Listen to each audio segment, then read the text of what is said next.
작년 10월 말일에 사회적 참사의 진상규명 및 안전사회 건설을 위한 특별법 개정안이 국회 국민동의 청원을 통과했고 12월 9일에 국회 본회의를 통과했는데요.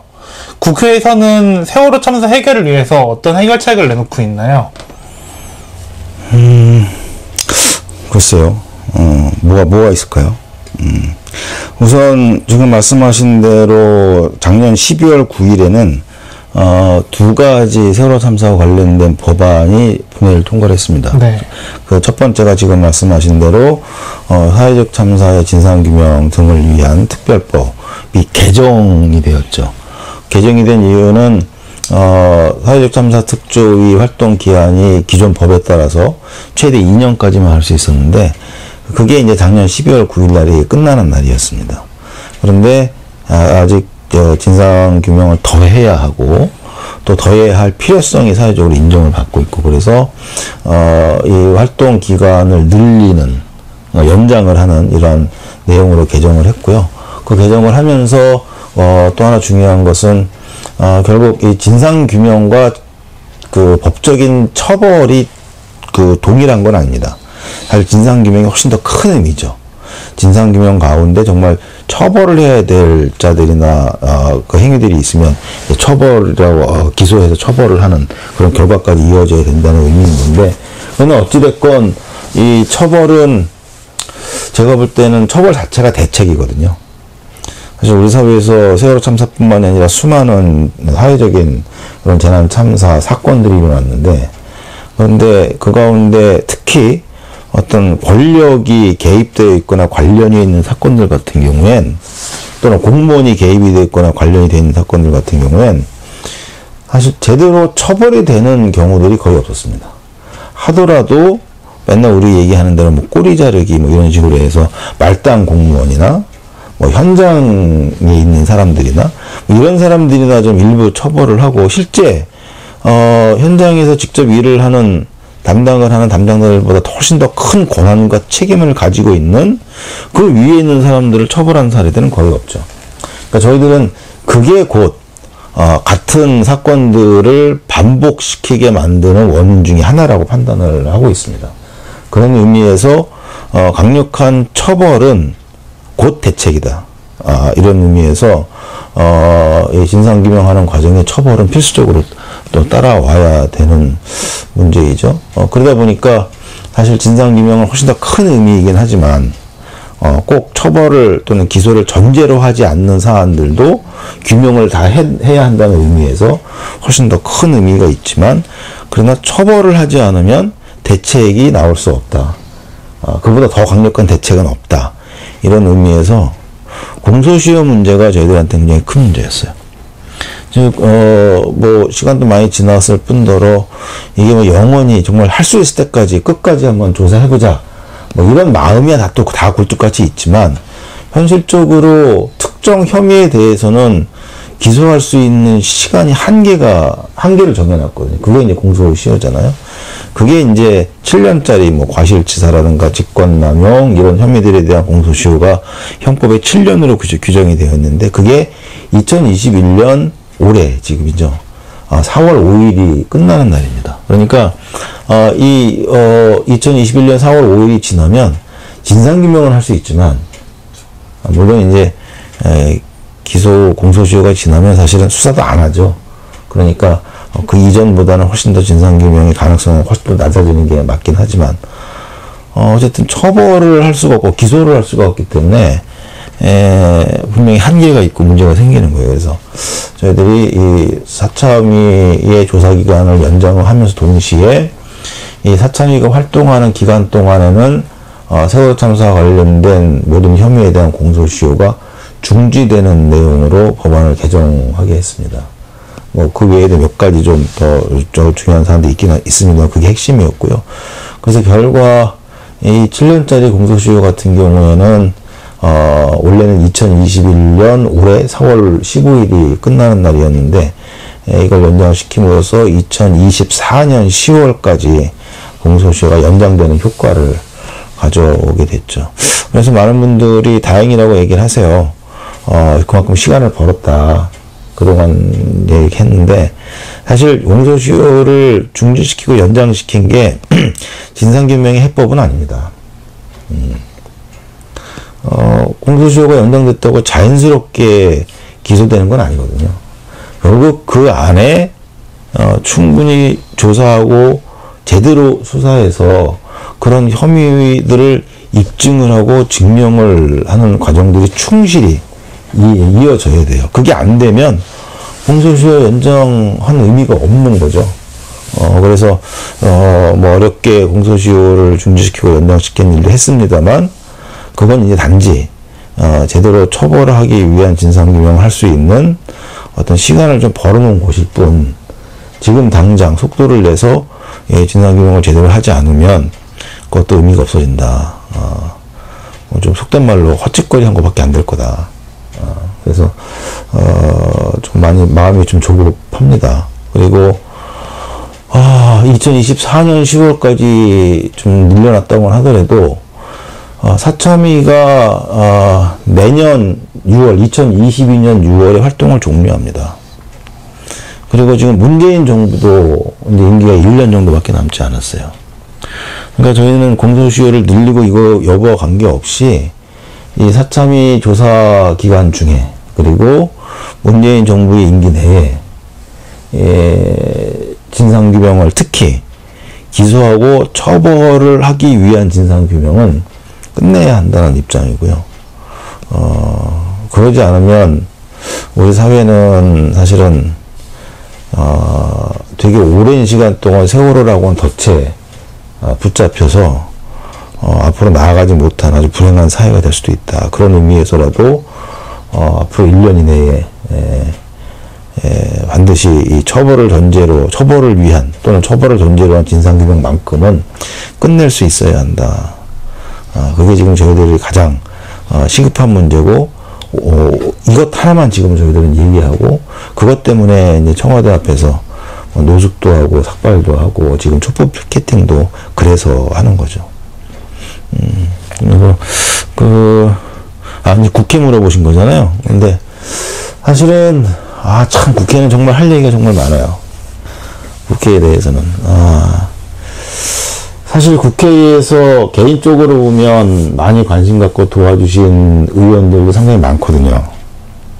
때때로 관심 갖고 또 역할을 해주신 분들도 많고, 특히 이번 법을 개정하는 과정 속에서 물론 이 법 내용이 저희들한테 여전히 또 100% 만족스러운 건 아니지만, 그래도 어쨌든 이 정도 수준에서라도 만들어지게 하기 위해서 애를 쓴 분이 또 상당히 생각보다 많습니다.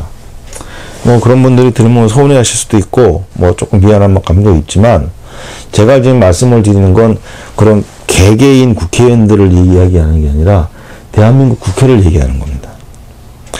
정말 할 말이 많아요.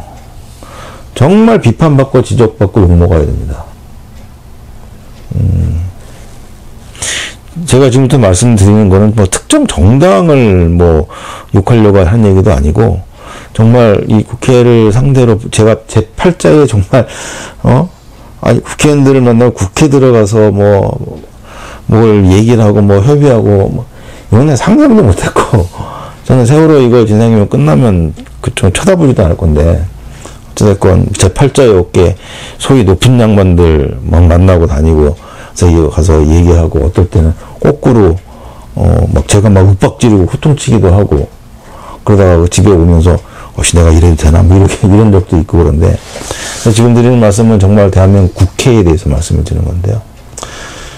2014년에 저희들이 특별법 만들 때 아마 다 기억하실 거예요. 저희들의 요구는 성역 없는 진상규명, 책임자 처벌, 안전한 사회 건설, 이걸 위해서 이 특별조사위원회에 수사권과 기소권을 부여해야 한다.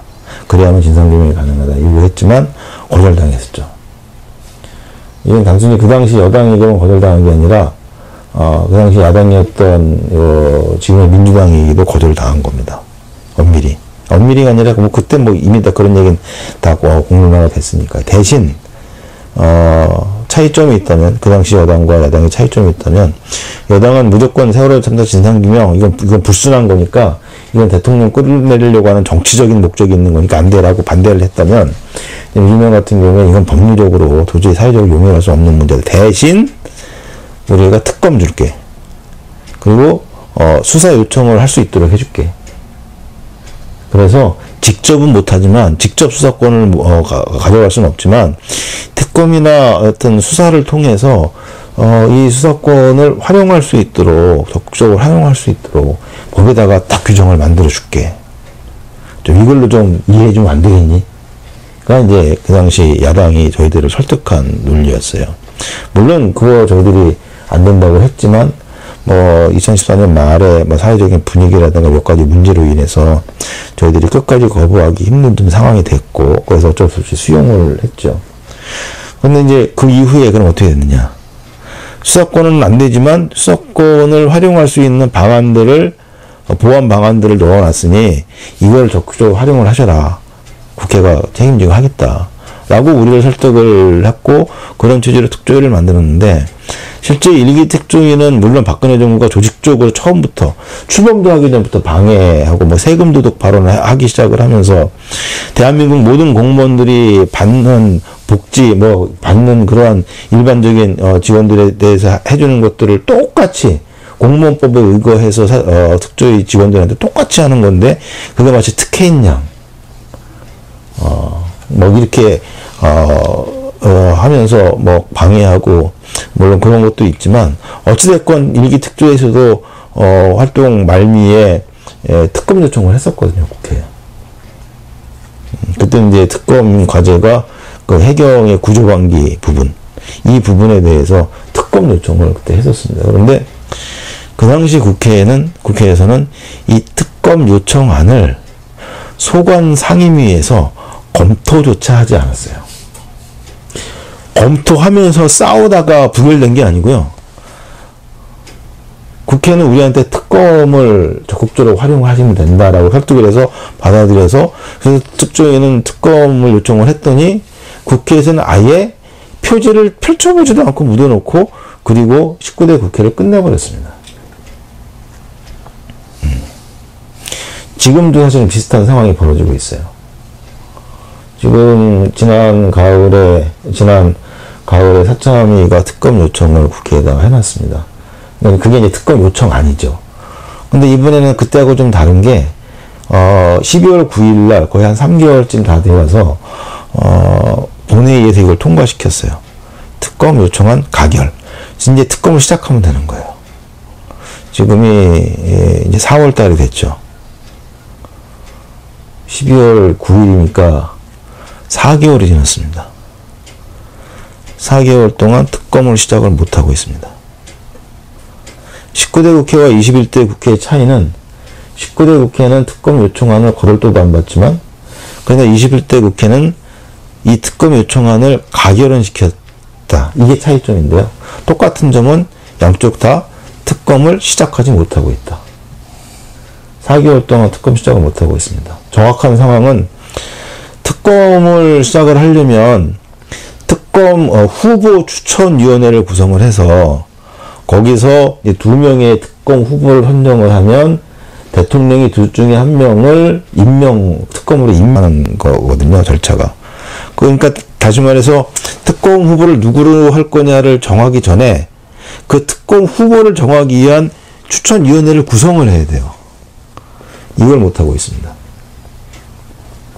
특검 요청안 받아들이고 하겠다고 표 땅땅해서 가결시켜놓고 이 추천위원회를 못 만들고 있어요.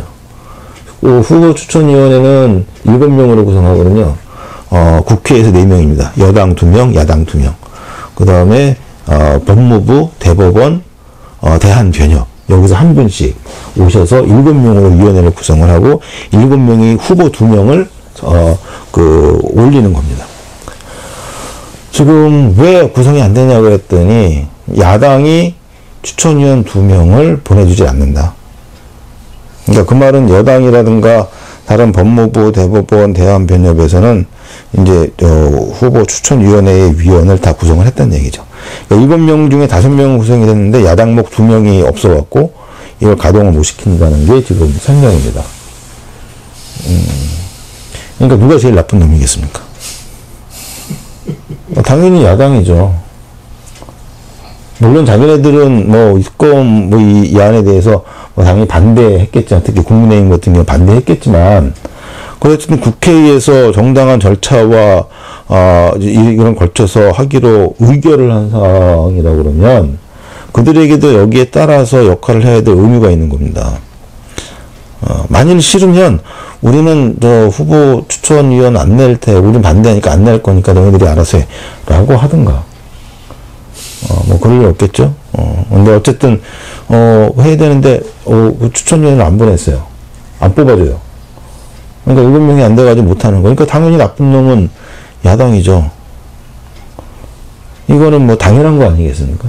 그런데 저는 거기서 한 가지를 더 말씀드리고 싶은 거예요.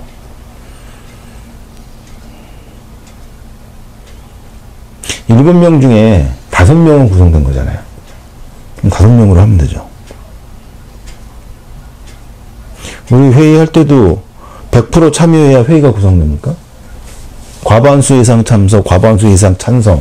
이게 일반적인, 우리가 갖고 있는, 어떤 논의 결정 과정의, 형식이잖아요. 제가 이렇게 얘기를 하면 대부분의 사람들이 이렇게 반박을 합니다. 그렇게 야당을 무시하고 야당 빼놓고 이 정치를 하면 안 돼. 그게 일반 보통 단체에서 그렇게 하더라도 국회에서 그렇게 하면 안 되는 거야. 이건 정쟁이 일어나는 거고 여당과 야당은 싸우자는 얘기고 어떻게 그렇게 해. 같이 여당 불러서 같이 하도록 하고 해야지. 그거 반대하지 않습니다. 당연히 그래야지. 국민들이 원하는 게 그런 거잖아요. 상생의 정치, 협력의 정치. 그죠? 국민들이 정말 바라는 거 그냥 그거라고 생각하거든요. 국회의원들이 정말 좋은 의미의 상생과 협력을 잘 할 수 있다고 그러면. 그런데 그런 의미에서 찬성해요. 그런데 그래 반박을 하면 제가 또 이렇게 얘기를 합니다. 그러니까 그 말은 결국 지금 여당이 야당의 눈치를 볼 수밖에 없는 거라는 거 얘기잖아요. 야당 무시하고 그래 안 보냈지? 우리끼리 할게? 라고 하면 안 되니까. 그리고 정말 제가 국회에 가면서 정말 많이 들은 얘기가 정치는 그런 게 아닙니다. 정치는 상대가 있는 겁니다. 이 얘기 정말 많이 들었거든요.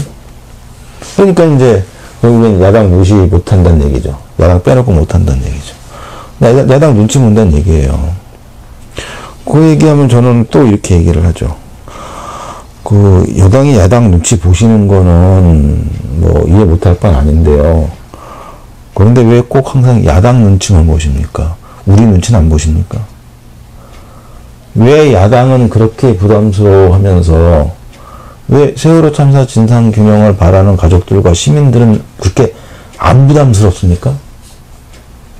당신들이 우리가 수사권 달라고 해서 줬으면 됐는데 그거 안 주고 특검 활용하라고 수사 요청 권한 활용하라고 이번에는 또 영장 청구 요청 권한까지 또 이번에 새로 집어넣긴 했는데 이것도 신청하면 또 받아들일지 모르겠어요. 어쨌든 그렇게 그렇게 넣었으니까 이 법안 좀 받아달라고 인정해달라고 그렇게 해서 우리 설득했는데 지금에 와서 하는 얘기는 야당이 안 보내서 못합니다. 라고 야당이 또 책임 넘깁니까? 야당이 제일 나쁜 놈이지만 적어도 국회 차원에서 우리한테 그런 식으로 설득을 해서 이걸 받아들이게 만들고 이런 방식으로 진상규명하게 만들었으면 최소한의 책임, 법안을 만들 때 그 취지를 최대한 살 수 있는 그러한 책임은 국회가 져야 하는 거 아니냐는 거예요.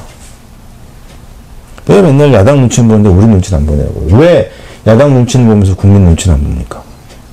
그런 의미에서 제가 무리한 건 알지만 5명으로 하세요.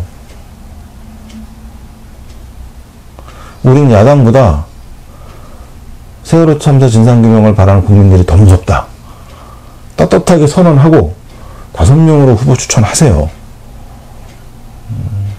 이렇게 얘기를 하기도 했습니다만 어쨌든 지금까지 그건 당연히 안 먹히고 있고요. 아직까지 후보 추천위원회조차 만들어지지 않고 그래서 특검 요청한 지 6개월 법안 통과한 지 4개월 동안 시작도 못하고 있습니다.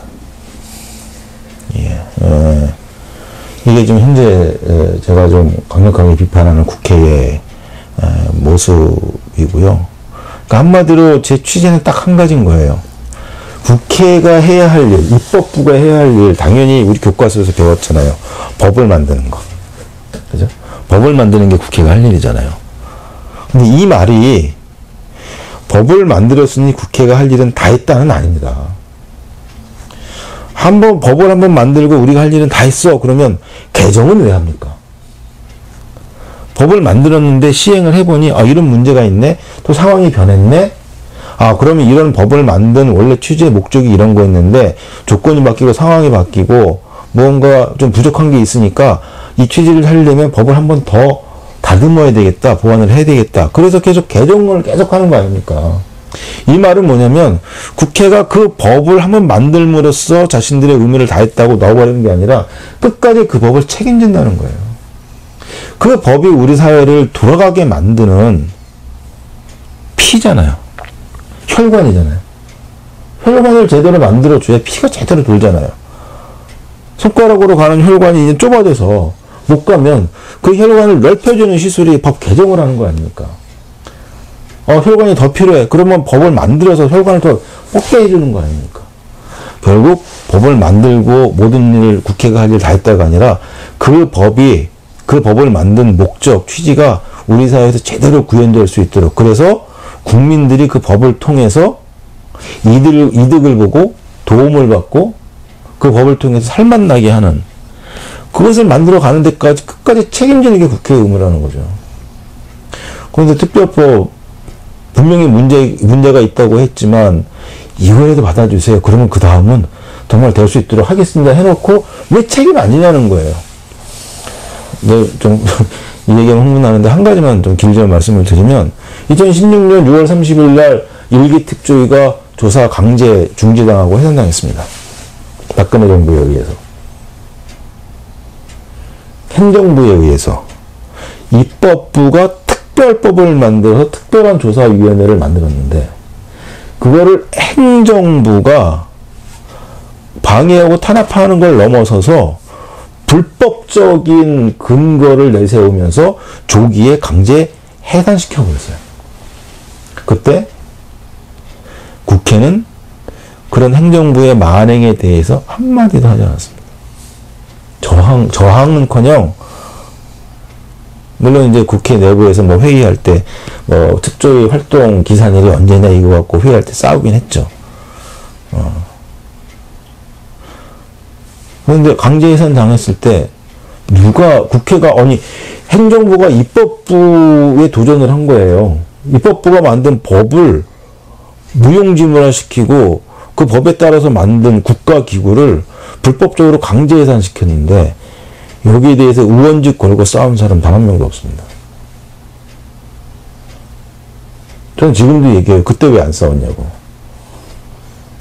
그때 일기 특조위와 저희 가족들이 광화문에 저도 그랬고 삭발하고 단식하면서 강제 해산, 강제 중지 하지 말라고 활동 기한 보장을 하고 싸웠습니다. 물론 그때 그 과정에 박주민 의원을 비롯해서 여러 당에서 와서 의견도 듣고, 물론 그 결과로 이기 특조위를 만들기 위한 법안을 만드는 일에 착수는 했지만 실제로 기존에 있었던 일기 특조위의 특별법이 무용지물화되고 사라지는 거에 대해서는 어떠한 대책도 못 세웠어요. 그냥 이렇게 된 거 특조위 한 번 더 만드는 법을 만들어서 그걸로 이어갑시다가 대안이었어요. 당연히 예상할 수밖에 없었던 대안이긴 했지만 과연 국회가 그 행정부의 만행 앞에서 이렇게 물러서도 되는가. 이게 사실은 그때부터 가졌던 의문입니다. 이건 역시 본인들이 만든 법을 끝까지 책임지는 모습이 아니었다. 근데 이런 모습들이 갈수록 조금씩 나아지고는 있지만 사실 21대 국회가 19대보다 저희 입장에서는 많이 좋아진 면이 없는 건 아닙니다. 실제로 노력하신 의원들의 숫자도 좀 늘었어요. 20대 국회에는 오로지 박주민 한 명이었다면 지금은 그래도 박주민 의원을 비롯해서 상당히 많은 수의 특히 초선 의원들을 중심으로 좀 관심을 갖고 역할들을 하시려고 노력하는 부분을 굉장히 높게 평가하면서 감사드리는 인사도 드리고 있지만 이제 국회 전체를 놓고 보면 여전히 그런 면에서 책임지는 자세가 아쉽다. 결국 국회가 세월호 참사 진상규명을 위해서 정말 해야 할 역할은 부족한 법이지만 만들었으면 그 법의 취지가 100% 구현될 수 있도록 책임지고 살펴보고 역할을 하고, 행정부가 그 법의 취지를 해치려고 하면 거기에 대해서 항의하고 못하게 만들고 감사하고, 또 사참위가 이 법의 취지에 맞지 않게 일을 잘 못한다고 그러면 왜 못하냐고 와서 혼도 내고, 아니면 도와줄 게 없는지 살펴보기도 하고, 이게 정말 국회가 세월호 참사 진상규명을 위해서, 세월호 참사의 사회적인 문제 해결을 위해서 해야 할 역할인데, 법을 만들었으니 이제 할 거 다 했다 라는 그런 경향이 더 많은 것 같아서 그런 부분을 좀 말씀을 드리고 싶습니다.